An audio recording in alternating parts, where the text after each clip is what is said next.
Hi guys, this is Max Universe and today I'm going to redirect my old site to new site using domain of GoDaddy.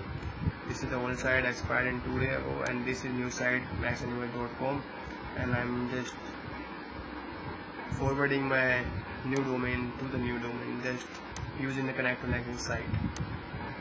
And here I'm going to paste the link of my site and next.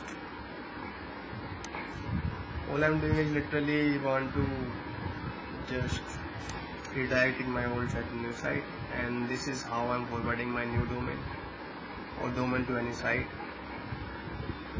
Finish.